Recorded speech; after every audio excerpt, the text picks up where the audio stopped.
Hi everyone, welcome to day 2 of the Pollinator Power Party during National Pollinator Week.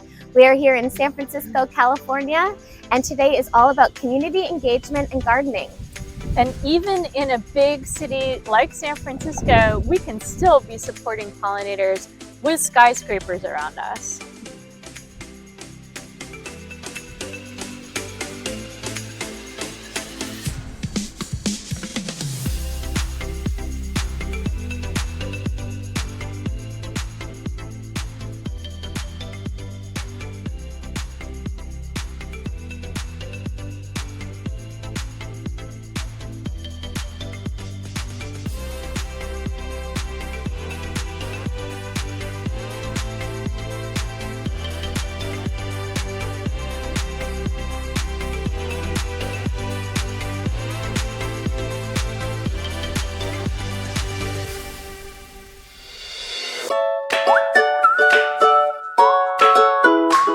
Today's obscure pollinator is the flower fly, Syrphidae.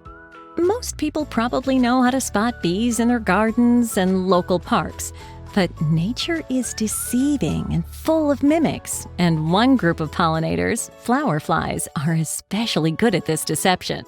These flies are bee mimics, whose appearance is used to protect themselves from predators and sometimes adopting behaviors of their original bee inspirations. One of these mimics, Aristalis tenax, or the drone fly, looks so much like a honeybee that it even has a similarly hairy body like a honeybee, enough to be an effective pollinator of many plants. Flower flies are not only important pollinators, but also play a key role in biocontrol, as the larvae of many species feed on crop-damaging aphids. So, how do you tell the difference between a bee and a flower fly? Bees have 4 wings, while flower flies have only 2, along with shorter and stubbier antennae. However, their eyes are much larger, covering most of their head. With nearly 900 species of flower flies in North America, these pollinators are hard to miss. Peel your eyes for hoverflies. We have pretty limited understanding of their distribution, and of course that means also their conservation needs. We don't have a good understanding of like what larvae look like in various species, and like what they require as food sources. So we don't know what their population statuses are, and so we don't know what their conservation needs are. Cool. So yeah, we really need more conservation. We need more community science. Hey guys, we are excited to host our pollinator party for you this year, and we've added a special element called the Pollinator BioBlitz. So what is a BioBlitz? It's us coming together to take as many observations as we can about pollinators in the natural landscape and add those observations to a communal scientific database. This is important because we're generally lacking information about where pollinators are in the landscape and their distribution. So by us all working together to take those observations and share it with the scientific community, we're all going to advance science and understand better how to protect pollinators going forward. So how do you get involved? Really easy. You just take your phones out in nature and you shoot photos. You just take photos when you see pollinators, birds, butterflies, bats, wasps, and you load up your photos to our database on iNaturalist, our Pollinator BioBlitz. Scientists will confirm the identification of the photos that you load, and then we're collectively advancing what we understand about pollinators and how they move around the landscape. Why should you do this? We are giving away $100 prizes for the people who observe the most pollinators during this BioBlitz competition. It runs from May 1st through July 31st, and we're ready for you to get involved, so don't wait, because you could win $100 in this year's 2024 Pollinator BioBlitz.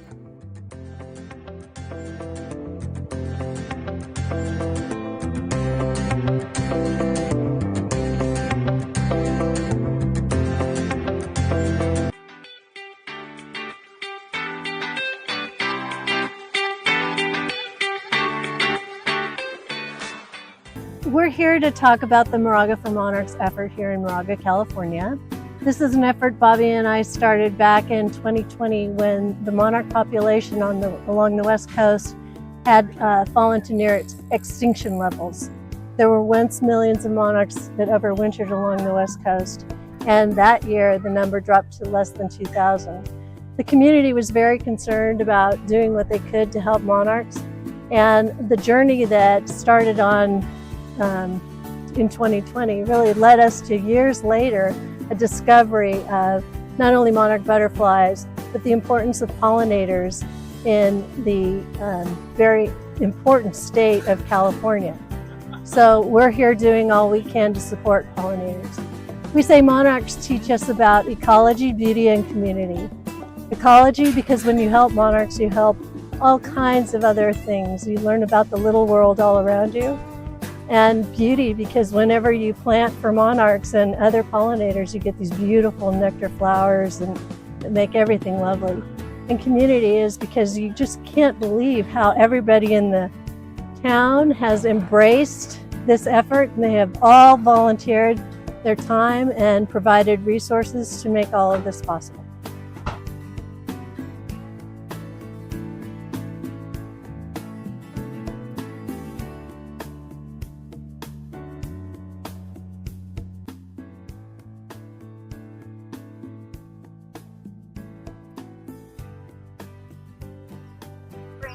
The site preparation is a really important part of the habitat creation process. So with a site like this, you want to really control the weeds and grasses and other aggressive vegetation before you plant, so that they don't immediately take over once you plant.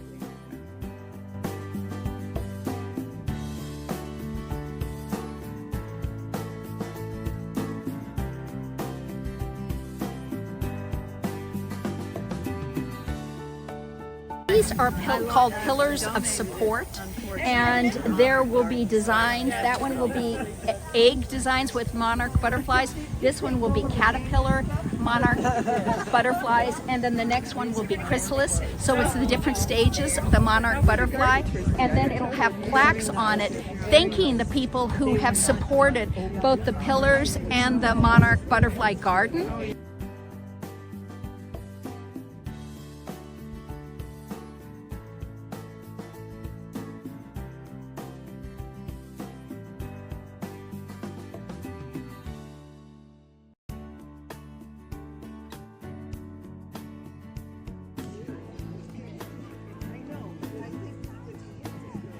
Cephalanthus occidentalis, buttonbush, a fabulous pollinator plant, not necessarily because it's a great host plant, but because it is a great nectar plant. It is one of the things that you can put in a wetter area. It takes full sun or part shade around here. It gets these beautiful white, round, spiky flowers in the summer, late summer, I guess, late spring, early summer. And then the flowers turn to these brown balls. And there are a lot of birds that use the seed late in the season. So it's a really different kind of a plant. We often think of native plants and pollinator plants as being in really dry, sunny areas. But this is one that works in a different spot. And it's great along a creek. It supposedly does good things to help purify the water. So it's a great plant, and monarchs like it. A lot of butterflies like it.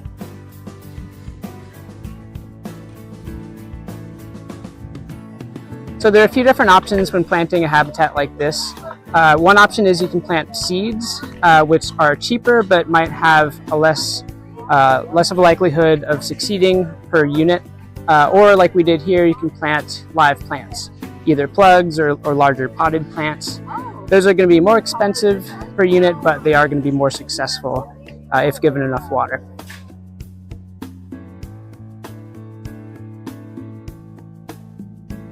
Well, I think my current favorite, because it was my very first, is the monarch butterfly. And it really got me interested in the whole picture of the pollinator plants and what the butterflies have to eat. And so it's just been a wonderful couple of years learning about all this, and it really changes your way of thinking and the way you live your life.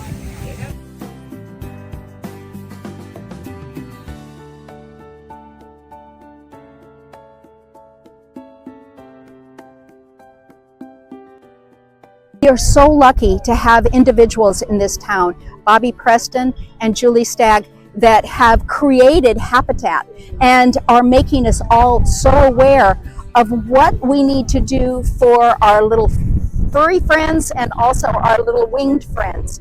And I think that this has created momentum. In fact, there's a park, West Commons, that's in Moraga, and we're looking to get wildflowers there, and we're in the process of making that habitat instead of just pretty flowers. And we're also working, I'm personally working with the town to have them understand how important these pollinators are, not only to us, you know, to have good air that we're breathing, and if there's no pesticides, you know, we all do better, but also to teach our children, the next generation, and you know, the teenagers, they're all part of this. And so Moraga is so lucky to have these individuals that are creating a community and an environment for everyone. High five.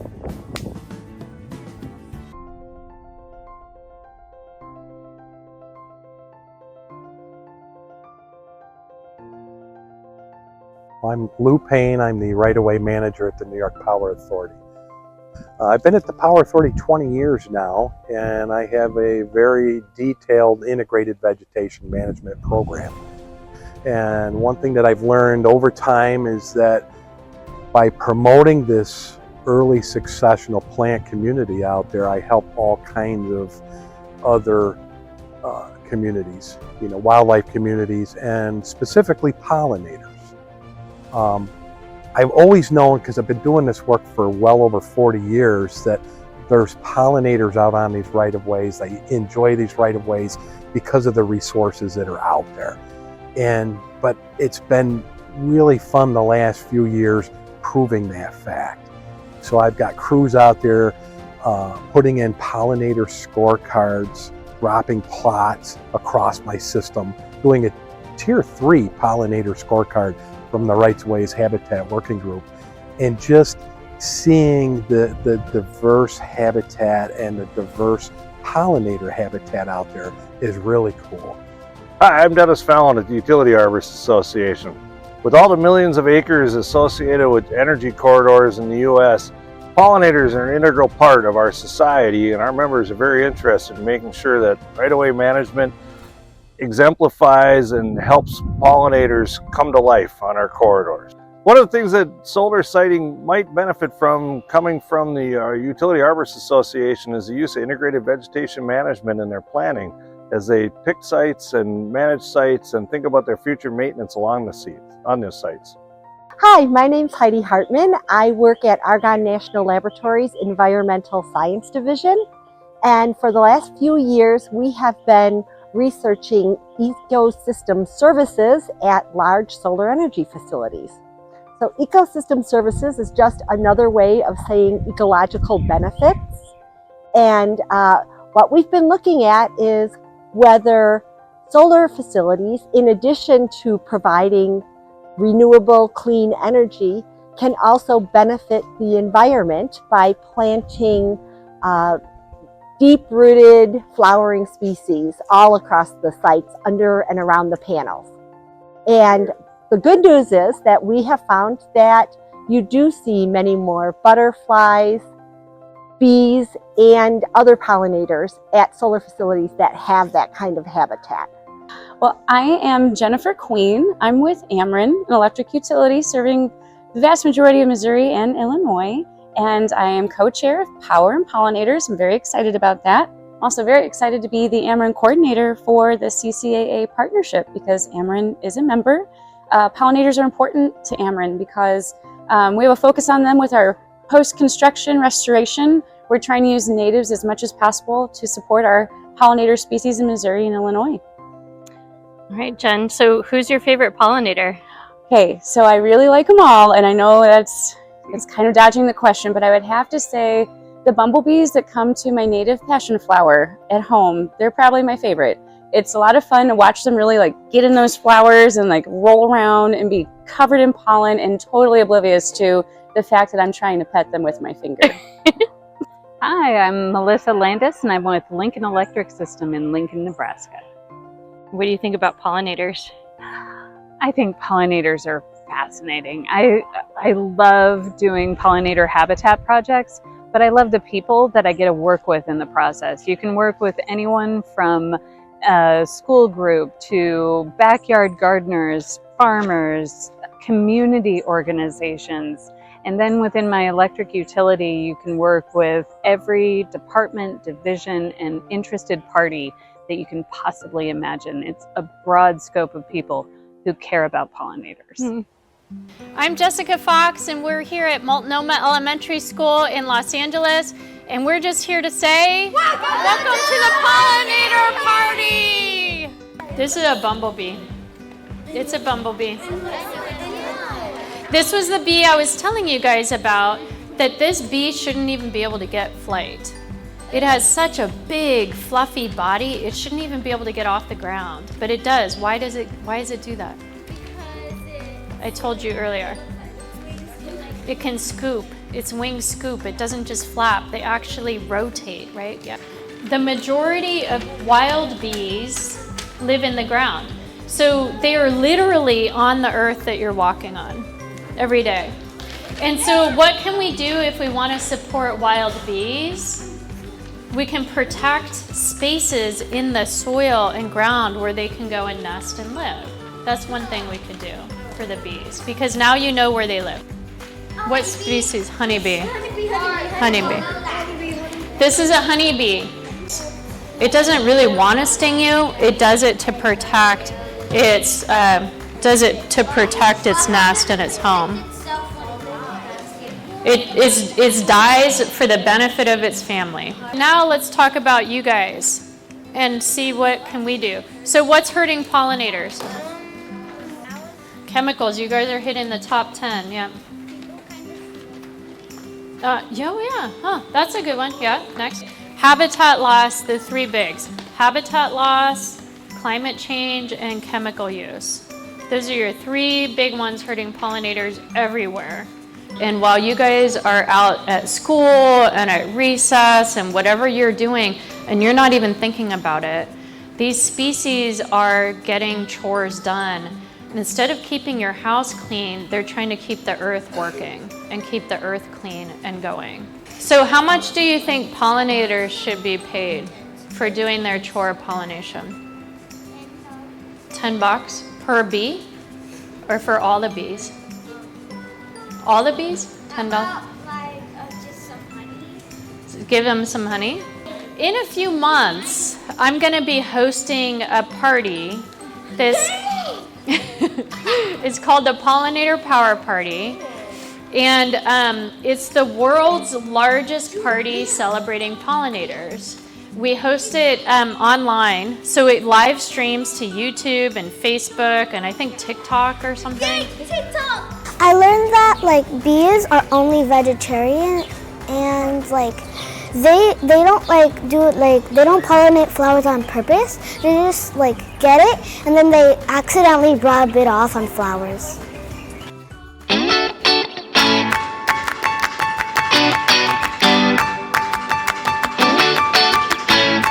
I love pollinators so much that I love all the kinds and I really know a lot about it.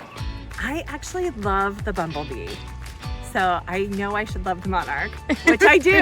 I love the monarchs, but the bumblebee, I feel like scientists haven't told them that it can't fly, and it does it. And so it has these very unrealistic expectations and conquers really hard tasks. And so that's why I love the bumblebee.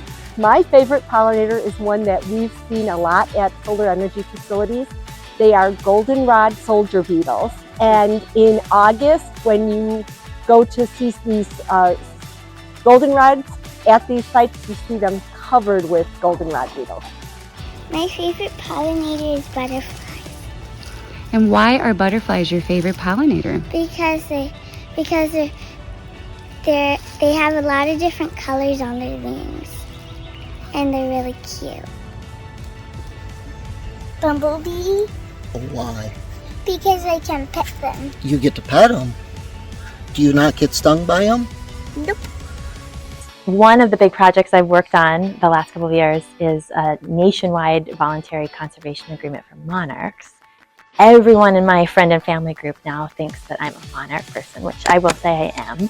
But I am constantly being sent little monarch images and monarch jewelry and monarch clothing. So I will say the monarch has captured my heart as it has most of the nation. What's your favorite pollinator? Hard to say. My favorite pollinator is the little brown bat. Myotis species are my favorite pollinators. You're not worried you're going to get bit by the bat? I'm not worried about getting bit by bats. Bats are better at mosquito control, they do a lot of great work, and they're a lot quieter than birds.